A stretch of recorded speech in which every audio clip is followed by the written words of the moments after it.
আপনাদের যদি এরকম স্টোরেজ স্লো ফুল হয়ে যায়, এটা হলো আমাদের জিমেইলের স্টোর। তো আমাদের জিমেইলের স্টোরে অনেক ইম্পর্টেন্ট জিনিস আপলোড করতে হয়, বা অনেক নাম্বার আপলোড করে রাখতে হয়, ডকুমেন্টস আপলোড করে রাখতে হয়। সেই স্টোর যদি ফুল হয়ে যায় তাহলে আপনি আপলোড করে রাখতে পারবেন না। তো কিভাবে সেটা ফাঁকা করবেন এবং বন্ধ করবেন অটোমেটিক জানি আপলোড না হয়, সেই সেটিংটা কোথায় আজকে আমি দেখিয়ে দিব এই ভিডিও থেকে। তো আমি ব্যাগে আসলাম, ব্যাগে আসার পরে এই যে আমি এই থ্রি লাইনে আসবো, থ্রি লাইনে আসার পরে এই যে ব্যাকআপ আমি এখানে ট্যাপ করবো। এই যে এখানে দেখেন, এই যে এখানে দেখেন backup photo and video on the device automatic. তো আপনাদের এটা যদি অন থাকে, আপনারা ফোনে যেটা তুলবেন ওটাই অটোমেটিক আপনাদের নেট কানেক্ট দেওয়া মাত্র এটা আপলোড হবে।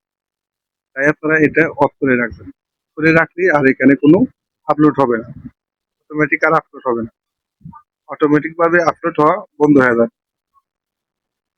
তো এটা গেল আপনাদের আপলোড বন্ধ করার বিষয়। এবার আপনাদের এটা যদি বুক হয়ে যায়, সেক্ষেত্রে আপনারা কিভাবে এটা খালি করবেন সেটাও দেখিয়ে দিতেছে এই ভিডিওতে। তো আমি আমার এই ছবির জিমেইল আইকনে আসবো, এখান থেকে ম্যানেজ ইউর গুগল অ্যাকাউন্ট আমি এখানে ট্যাপ করে নেব।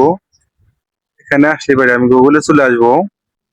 এই যে অ্যাকাউন্ট স্টোর আমি এখানে আসবো, এখানে আসার পরে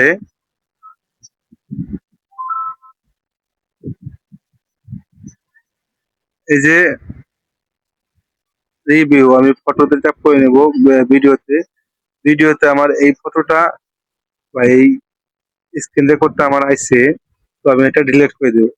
তো আপনাদের যদি এখানে একাধিক ফটো থেকে থাকে তাহলে আমি যেভাবে দেখাইতেছি এইভাবে আপনারা ডিলিট করে নিতে পারবেন। তো আমি এটা ডিলিট করে দিলাম, এটা টিক মার্ক দিয়ে আমি পার্মানেন্টলি ডিলিট, এটা টিক করে দিলাম। তো আমার এটা ডিলিট হয়ে গেছে।